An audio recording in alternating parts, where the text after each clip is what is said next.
കഴിഞ്ഞ ദിവസം ചാണ്ടി ഉമ്മൻ പത്തനാപുരത്ത് നടത്തിയിട്ടുള്ള ഒരു പ്രസംഗം പോകാൻ കേട്ടു. കെ ബി ഗണേഷ് കുമാർ ഉമ്മൻ ചാണ്ടിയെ ചതിച്ചു എന്നാണ് ചാണ്ടി ഉമ്മൻ പറഞ്ഞത്. ഈ സോളാർ കേസുമായി ബന്ധപ്പെട്ട് സംഭവിച്ചിട്ടുള്ള ഒരു കത്തുണ്ടല്ലോ അല്ലെ, സ്ത്രീ, ഭാര്യ, അമ്മ, സംരംഭക, കാമുകി എന്നിവയ്ക്ക് പുറമെ നായർ കൂടിയായിട്ടുള്ള ശ്രീമതി സരിത എഴുതിയിട്ടുള്ള കത്ത്. ചില ഗാന്ധിയർ അവളെ സുരത സേവകയായി ഗണിച്ചിരുന്നു എന്ന് പറയുന്ന കാര്യം പോകൻ ഈ അവസരത്തിൽ ചുമ്മാ ഒന്ന് ഓർക്കുന്നുണ്ട് കേട്ടോ. എന്തായാലും സരിതയുടെ ആ കത്ത് ആദ്യം 18 പേജുകൾ മാത്രമുള്ളതായിരുന്നു അല്ലെ. എന്നാൽ പിന്നീട് ഉമ്മൻചാണ്ടിയുടെ പേരുകൂടി ചേർത്ത് 24 പേജുകളുള്ള കത്തായി അത് മാറപ്പെട്ടു. ഗണേഷ് കുമാർ ആണ് അതിനു പിന്നിലെന്ന് ചാണ്ടി ഉമ്മൻ വിശ്വസിക്കുന്നുണ്ട് എന്ന് അദ്ദേഹത്തിന്റെ സംസാരം കേട്ടപ്പോൾ ഈ പോകന് തോന്നിപ്പോയി എന്നുള്ളതാണ് സത്യം. സോളാർ കേസിന് പിന്നിൽ CPM ആണെന്നും അദ്ദേഹം ആരോപിച്ചു കേട്ടു. തിരിച്ച് തന്റെ കുടുംബ ജീവിതം തകർക്കാൻ കൂട്ടുനിന്ന ആളാണ് ഉമ്മൻചാണ്ടി എന്ന് ഗണേഷ് കുമാറും പറഞ്ഞു. പകരത്തിന് പകരം എന്നുള്ള രീതിയിൽ ചാണ്ടി ഉമ്മന്റെയും ഗണേഷ് കുമാറിന്റെയും വിശ്വാസം തെറ്റാണെന്നുള്ളതാണ് ഈ പോകന്റെ പക്ഷം. പോകനത് തറപ്പിച്ച് പറയാൻ പറ്റും കേട്ടോ, ചുമ്മാ ഊഹം പറയുന്നതല്ല എന്നാണ് പറഞ്ഞതിന്റെ പോരും. ചാണ്ടി ഉമ്മൻ ഇപ്പോഴിത് പറഞ്ഞത് രാഷ്ട്രീയ ലക്ഷ്യങ്ങളോടെ ആണോ എന്ന് എനിക്കറിയില്ല. പത്തനാപുരത്ത് ചെന്നപ്പോൾ സ്ഥലം MLA ആയിട്ടുള്ള ഗണേഷ് കുമാർ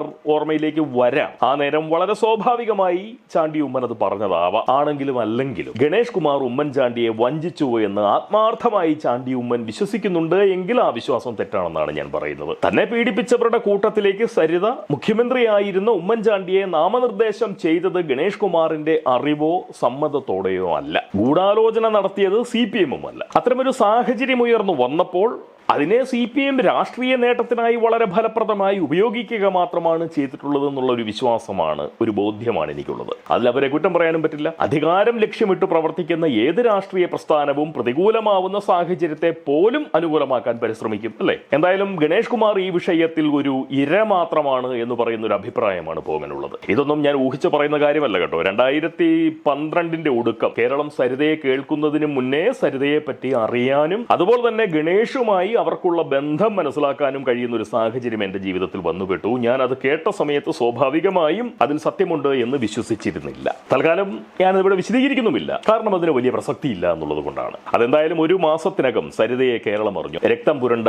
ഗണേഷ് കുമാറിന്റെ മുഖം നമ്മളിൽ പല മലയാളികളും കണ്ടു. പിന്നീടുണ്ടായിട്ടുള്ള സോളാർ കോലാഹലങ്ങൾ നമുക്കൊക്കെ അറിയാവുന്നതുമാണ്. സത്യത്തിൽ ഗണേഷ് കുമാറിന് സരിതയുടെ വ്യക്തി ജീവിതത്തിലായിരുന്നു കൂടുതലായും പങ്കുണ്ടായിരുന്നത് എന്ന് എനിക്ക് വളരെ ബോധ്യമുണ്ട്. പ്രശ്നം വിവാദമായതോടെ ഗണേഷ് കുമാർ പക്ഷേ പ്രതിരോധത്തിലായി എന്നുള്ളതും സത്യമാണ്. പിന്നീട് സരിത പ്രവർത്തിച്ചത് മറ്റൊരാളുടെ നിയന്ത്രണത്തിലാണ് എന്നുള്ളതാണ് ശരിയായിട്ടുള്ള സംഗതി. അയാൾ ഗണേഷ് കുമാറിന്റെ ഏറ്റവും അടുത്ത ഒരു ബന്ധുവായി പോയത് ഗണേഷ് കുമാറിന്റെ കഷ്ടകാലം. കേരള കോൺഗ്രസ് ബിയുടെ വക്താവിനെ പോലെ ഇടക്കാലത്ത് സമൂഹത്തെ അഭിസംബോധന ചെയ്തിരുന്ന ഒരു വ്യക്തിയാണ് അയാൾ. സത്യം പറഞ്ഞാൽ ബാലകൃഷ്ണ പിള്ളയെയും ഗണേഷ് കുമാറിനെയും തമ്മിൽ തെറ്റിച്ചതും സഹോദരിയെ ഗണേഷിനെതിരെ തിരിച്ചതുമെല്ലാം ആത്മാർത്ഥതയുടെയും അമ്മാവഭക്തിയുടെയും കുടുംബസ്നേഹത്തിന്റെയും തറവാടിത്തത്തിന്റെയും ഒക്കെ ആൾരൂപമായി ബാലകൃഷ്ണ പിള്ളയുടെ മുന്നിൽ സ്വയം അവതരിപ്പിച്ച ആ മനുഷ്യനായിരുന്നു. ഈ കേരള കോൺഗ്രസ് ബിയെ UDF പാളയത്തിൽ നിന്ന് തുരത്താൻ വേണ്ടുന്ന സകല കളികളും കളിച്ചത് ഗണേഷിന്റെ പോലും മനസാക്ഷി സൂക്ഷിപ്പുകാരനായി നടിച്ച ആ ബന്ധുവാണ്. ഇടതുമുന്നണിയുടെ തൊഴുത്തിൽ കൊണ്ടുപോയി ബാലകൃഷ്ണ പിള്ളയെ കെട്ടാൻ അയാൾ തീരുമാനിച്ചതിന് പിന്നിൽ ഒരൊറ്റ ലക്ഷ്യം മാത്രമേ ഉണ്ടായിരുന്നുള്ളൂ.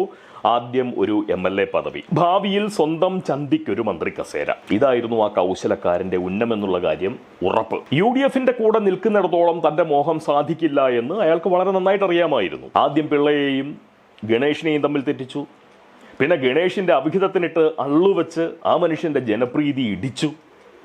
ഇടത് പ്രവേശനത്തിനായി കേരള കോൺഗ്രസ് ബിക്ക് 2 സീറ്റ് നൽകണമെന്ന് പിള്ളയെ കൊണ്ട് പറയിപ്പിച്ചു. 1 സീറ്റ് അയാൾക്കുള്ളതാണ് കേട്ടോ, 2ൽ 1 അയാൾക്കുള്ളതാണ്. എന്തായാലും കുറച്ചു കാലത്തിനകം വേന്ദ്രന്റെ തനിനിറം ബാലകൃഷ്ണ പിള്ള തിരിച്ചറിഞ്ഞു. ഒപ്പം നിന്ന് ചെയ്ത ചതികളും നടത്തിയ തട്ടിപ്പുകളും പാർട്ടിയെ ചീത്തപ്പേരിലാക്കുന്ന ഇടപാടുകളും എല്ലാം പിള്ള മനസ്സിലാക്കി. സ്വാഭാവികമായും അദ്ദേഹം മകനോട് അടുത്തു. 2 സീറ്റ് വേണ്ട എന്ന തീരുമാനത്തിൽ പിള്ള എത്തുകയും ചെയ്തു. ഈ ഗണേഷ് കുമാറിനെതിരെ മുട്ടൻ പണികൾ ആ ബന്ധു ഇന്നും ആസൂത്രണം ചെയ്യുന്നുണ്ടാവും എന്നാണ് എന്റെ ബലമായിട്ടുള്ള സംശയം. ഞാനിതൊക്കെ ഉറപ്പിച്ചു പറയാൻ കാരണം ഗണേഷ് കുമാറിനിട്ടും പിള്ളയ്ക്കിട്ടും ആ ബന്ധു വെച്ചിട്ടുള്ള സകല വേലകളും അടുത്തു നിന്ന് കണ്ട വ്യക്തികളിൽ ഒരാൾ എന്റെ ആത്മമിത്രമാണ് എന്നതുകൊണ്ടാണ്. അയാൾക്ക് ദോഷം വരാതിരിക്കാനാണ് ഞാൻ പലതും അത്ര കണ്ടങ്ങ് വിട്ടു പറയാത്തത്. എന്തായാലും ഒരു കാര്യം ഉറപ്പാണ്, ഇടതുപക്ഷമല്ല സോളാർ കേസിന് പിന്നിൽ. സരിതയെ നിയന്ത്രിച്ചിരുന്നത് സഖാവ് പിണറായി വിജയനോ അതല്ലെങ്കിൽ ഗണേഷ് കുമാറോ അതുമല്ലെങ്കിൽ CPMക്കാരോ ഒന്നുമല്ല. നമ്മുടെ ഈ ഗണേഷ് കുമാറിന് ചീത്തപ്പേരുണ്ടാക്കി കൊടുത്തുകൊണ്ടിരിക്കുന്ന അദ്ദേഹത്തിന്റെ ബന്ധു തന്നെയാണ് ഇതിന്റെ എല്ലാം പിന്നിലുള്ളത്. കേരളത്തിലെ മാധ്യമങ്ങളോടുള്ള എന്റെ വിശ്വാസം നഷ്ടപ്പെടാനുണ്ടായിട്ടുള്ള ഏറ്റവും പ്രധാനപ്പെട്ട സംഭവമാണ് സോളാർ വിഷയത്തിൽ അവർ നടത്തിയിട്ടുള്ള റിപ്പോർട്ടിംഗ് എന്ന് പറയുന്നത്. അന്യായങ്ങൾ ആർക്കും സംഭവിക്കരുതെന്ന വിചാരത്തോടുകൂടി തികച്ചും ധർമ്മബുദ്ധിയുമായി പ്രവർത്തിക്കുന്നവരാവണം മാധ്യമധർമ്മക്കാർ എന്ന് പറയുന്ന ഒരു തോന്നലാണ് എനിക്കെപ്പോഴും ഉണ്ടായിട്ടുള്ളത്. ഇപ്പോഴും എൻ്റെ ഉള്ളിൽ അത് അങ്ങനെ തന്നെയാണുള്ളത്. മാധ്യമപ്രവർത്തകർ ന്യായബുദ്ധിയോടെയും ധർമ്മചിന്തയോടെയും അന്വേഷണാത്മക പത്രപ്രവർത്തനം നടത്തിയിരുന്നുവെങ്കിൽ ചരിത്രമായിട്ടുള്ള പല രാഷ്ട്രീയ സംഭവങ്ങൾക്കും കേരളം സാക്ഷ്യം വഹിക്കില്ലായിരുന്നു എന്ന് പറയുന്ന ഒരു വിചാരമാണ് എൻ്റെ മനസ്സിലുള്ളത്. ഏത് കാര്യങ്ങളിലും സ്വന്തം അഭിപ്രായങ്ങൾ പറയുന്നതല്ല മാധ്യമപ്രവർത്തനം. വാർത്തകൾ വസ്തുതകളുടെ വിവരണമാവണം. രാഷ്ട്രീയം നോക്കി അല്ലെങ്കിൽ മറ്റ് സ്വാർത്ഥ താല്പര്യങ്ങൾക്കനുസരിച്ചുകൊണ്ട് അഭിപ്രായം പറയുന്നത് മാധ്യമപ്രവർത്തനത്തിന്റെ രീതിയല്ല. പൊങ്ങനെ പോലുള്ള ഒരു പ്രതികരണ തൊഴിലാളി യൂട്യൂബിൽ ഇരുന്നു കൊണ്ട് നടത്തുന്ന അഭിപ്രായ പ്രകടനത്തിൽ നിന്നും എന്ത് വ്യത്യാസമാണ് ഇന്നാട്ടിലെ മാധ്യമധർമ്മക്കാരുടെ പ്രകടനങ്ങൾക്ക് ഇന്നുള്ളത്? മാധ്യമധർമ്മം അധർമ്മികളായിട്ടുള്ള ഒരു കൂട്ടം മാപ്പറുകളുടെ കൈകളിൽ ചെന്നതാണ് ഈ സമൂഹം ഇന്ന് അനുഭവിക്കുന്ന സകല കെടുതികളുടെയും പ്രധാനപ്പെട്ട കാരണം. സാമ്പ്രദായിക നവഭേദം കൂടാതെ മാധ്യമങ്ങൾ ഇന്ന് PR ഏജൻസികളെ പോലെയാണ് പ്രവർത്തിച്ചുകൊണ്ടിരിക്കുന്നത് എന്ന് പറയുന്നത് ഒരു ആക്ഷേപം ഈ പോങ്ങനുണ്ട്. ശരിക്കും പറഞ്ഞാൽ മാപ്രകൾ സമൂഹത്തെ കബളിപ്പിക്കുകയാണ് എന്ന് കരുതി മാപ്രകൾ മലയാളികളെ മനഃപൂർവ്വം മഠേരാക്കുന്നതല്ല കേട്ടോ. അങ്ങനെ ഞാൻ പറഞ്ഞതിന് അർത്ഥമില്ല.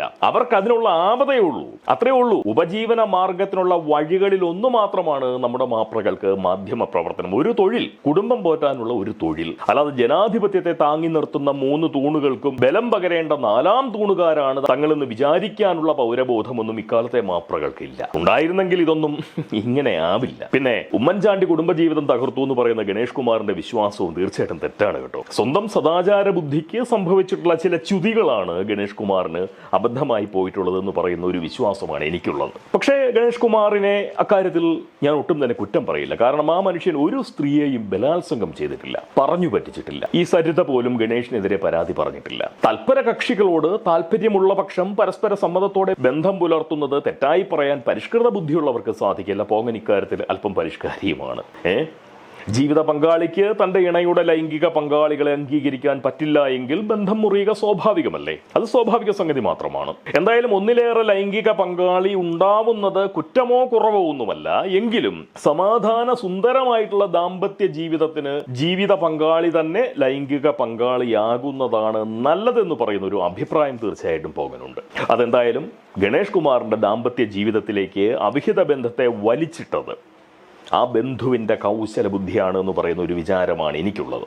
അതിനാണ് സാധ്യത കൂടുതൽ എന്നുള്ളതല്ല പറയേണ്ടത്, അതാണ് സത്യം. ഗണേഷിനെ വീട്ടിലും നാട്ടിലും നാറ്റിച്ചാൽ ഗുണം കിട്ടുന്നത് അയാൾക്ക് മാത്രമായിരുന്നു. പക്ഷെ പ്രകൃതി അയാളെ അനുഗ്രഹിച്ചില്ല. കാരണം സരിതയെ പോലും പറ്റിച്ചവനാണ് ഈ ബന്ധു എന്നതാണ് വാസ്തവം. ചതിയിൽ വഞ്ചന പാടില്ല എന്ന് പറയുന്ന അടിസ്ഥാന നെറുകേട് മര്യാദ പോലും ഇല്ലാത്തവനാണ് അമീന്ദ്രൻ. പിന്നെ എങ്ങനെ ഗതി കിട്ടും? സത്യം പറഞ്ഞാൽ ഗണേഷ് കുമാറും ബാലകൃഷ്ണപിള്ളയും സരിതയും ഉമ്മൻചാണ്ടിയും ഇടതു വലതു പ്രസ്ഥാനങ്ങളിലെ പല നേതാക്കന്മാരും നമ്മുടെ മാപ്രകളും ഒക്കെ ആ ഒരൊറ്റ ഹീനബുദ്ധന്റെ സ്വാർത്ഥതയ്ക്ക് ഇരപ്പെട്ടു പോയവർ മാത്രമാണ് എന്ന് പറയുന്നതാണ് ശരിയായ സംഗതി. ഉള്ളത് പറഞ്ഞാൽ സരിത കൊണ്ടുവന്ന ആശയം നേരായ നിലയിൽ പ്രാവർത്തികമാക്കിയിരുന്നുവെങ്കിൽ അത് നമ്മുടെ സംസ്ഥാനത്തിന്റെ ഊർജ്ജരംഗത്തിന് വലിയ സംഭാവന നൽകുമായിരുന്നു. പക്ഷെ നമ്മുടെ നേതാക്കന്മാർ ആ സ്ത്രീയുമായി സെക്സ്റ്റിംഗ് നടത്താനാണ് സമയം ചിലവഴിച്ചത്. അതിനുള്ള ബോധമേ നമ്മുടെ നേതാക്കന്മാർക്കുമുള്ളൂ. ഒന്നാന്തരം ഒരു സംരംഭകയാവേണ്ട ഒരുവളെ സംസ്ഥാനത്തിന്റെ ആസ്ഥാന വേശ്യയെ പോലെ അവതരിപ്പിക്കാനാണ് നമ്മുടെ പൊതുപ്രവർത്തകർ ശ്രമിച്ചതെന്നുള്ളതാണ് സത്യം. സരിതയെ വെറും സ്ത്രീമാംസമായി കണ്ട നേതാക്കളും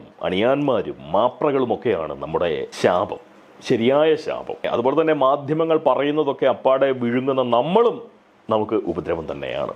എന്തായാലും ചാണ്ടി ഉമ്മനും ഗണേഷ് കുമാറും ഒക്കെ ഈ വിഷയത്തിൽ പരസ്പരം പഴിചാരരുത് എന്ന് പറയുന്നൊരു അഭിപ്രായം പോകാനുണ്ട്. നിങ്ങളൊക്കെ ശരിക്കും പറഞ്ഞാൽ വെറും ഇരകൾ മാത്രമാണ്. ഒപ്പമുള്ളവരിലെ ഒറ്റുകാരെ പോലും തിരിച്ചറിയാനുള്ള പാകത നിങ്ങൾക്കില്ല എങ്കിൽ എങ്ങനെയാണ് പൊതുസമൂഹത്തെ നിങ്ങൾക്കൊക്കെ നേരായ നിലയിൽ സേവിക്കാനും സംരക്ഷിക്കാനും ഒക്കെ സാധിക്കുക?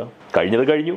മിച്ചമുള്ള കാലം പറ്റിയ അബദ്ധങ്ങളും തെറ്റുകുറ്റങ്ങളും ഒക്കെ പരിഹരിച്ച് വളരെ ആത്മാർത്ഥമായി പൊതുപ്രവർത്തനം നടത്തി മുന്നോട്ട് പോകാൻ നോക്കുകയാണ് ഇനി വേണ്ടത് എന്ന് പറയുന്ന ഒരു ചിന്ത പോങ്ങൻ പങ്കുവയ്ക്കുകയാണ്. കഴിവതും 4 ആള് കേട്ടാൽ നാണക്കേടാവുന്ന തരത്തിലുള്ള ജീവിതം നയിക്കാതിരിക്കാൻ നോക്കിയാൽ കുശാഗ്ര ബുദ്ധന്മാരായിട്ടുള്ള ഇത്തരം ഹീനന്മാരുടെ ഭീഷണി പുറത്ത് ശിഷ്ടകാലം ജീവിക്കേണ്ട ഗതികേട് നമുക്ക് ആർക്കും വരില്ല എന്ന് മാത്രം പറഞ്ഞുകൊണ്ട് പോങ്ങൻ ഈ സംസാരം തീർച്ചയായിട്ടും നിർത്തിക്കോളാം. വളരെ സന്തോഷം. നമുക്കെല്ലാം നല്ലത് വരട്ടെ, നമുക്കെല്ലാം നല്ലത് മാത്രം വരട്ടെ. സ്നേഹം. ഇത്രയും പറഞ്ഞത് വാസ്തവം പറഞ്ഞു കഴിഞ്ഞാൽ നമുക്കറിയാവുന്ന കാര്യങ്ങൾ തെറ്റായ നിലയിൽ സമൂഹത്തിന്റെ മുന്നിൽ മാധ്യമങ്ങൾ അവതരിപ്പിക്കുകയും സമൂഹം തെറ്റായ നിലയിൽ ചർച്ച ചെയ്യുന്നതുമൊക്കെ കാണുമ്പോൾ സ്വാഭാവികമായിട്ടും പറഞ്ഞു പോകുന്നതാണ്. അല്ലാതെ എന്റെ കൊക്കിന് ഒതുങ്ങുന്ന വിഷയമൊന്നുമല്ല ഇത്. അത് നിങ്ങൾക്കും അറിയാം, എനിക്കും അറിയാം. പക്ഷെ എത്ര കാലം എന്ന് വെച്ചുകൊണ്ടാണ് ആത്മനിന്ദയോടുകൂടി സമൂഹത്തിൽ ഇങ്ങനെ ഒരു സാമൂഹ്യ ജീവിതം നയിക്കുക? മനുഷ്യൻ ഏതെല്ലാം നിലയിലാണ് കബളിപ്പിക്കപ്പെടുന്നത്. ഒരൊറ്റ കുശാഗ്ര ബുദ്ധിയുള്ള ഒരു മനുഷ്യൻ, ഒരു ഹീനൻ, അയാളുടെ ചുറ്റും കുറച്ച് ആളുകളെയും വെച്ചുകൊണ്ട് അയാൾ നടത്തുന്ന കളികൾ, ഒരൊറ്റ മാധ്യമ പ്രവർത്തകൻ വളരെ ആത്മാർത്ഥമായി പരിശ്രമിച്ചിരുന്നു എന്നുണ്ടെങ്കിൽ ഇയാളെ പുറത്തു കൊണ്ടുവന്ന് ഇതുപോലുള്ള അലമ്പ് രീതിയിലേക്ക് നമ്മുടെ ഈ സമൂഹത്തെയും രാഷ്ട്രീയ കേരളത്തെയും ഒന്നും ഇങ്ങനെ കൊണ്ടുവന്ന് നശിപ്പിക്കില്ലായിരുന്നു, ഒരൊറ്റ മാധ്യമ പ്രവർത്തകൻ ആത്മാർത്ഥമായി പരിശ്രമിച്ചിരുന്നെങ്കിൽ. പക്ഷെ ആരും ചെയ്തില്ല, ഒരാളും ചെയ്തില്ല. പലർക്കും ഈ സത്യങ്ങളൊക്കെ അറിയാം, പക്ഷെ ഒരാളും ചെയ്യുന്നില്ല. കാരണം ഇവർക്കൊക്കെ ഇവരുടേതായിട്ടുള്ള ലക്ഷ്യങ്ങളുണ്ട്, സ്വാർത്ഥ താല്പര്യങ്ങളുണ്ട്. നമുക്കൊന്നും ചെയ്യാനില്ല. ഇതൊരു കെട്ടുപോയ സമൂഹമാണ്. പരമാവധി ഇങ്ങനെ തന്നെ ആയിരിക്കും ഇനി അങ്ങ് പോവുക. ആരോടാ പറയുക? പറഞ്ഞിട്ടെന്ത് കാര്യം?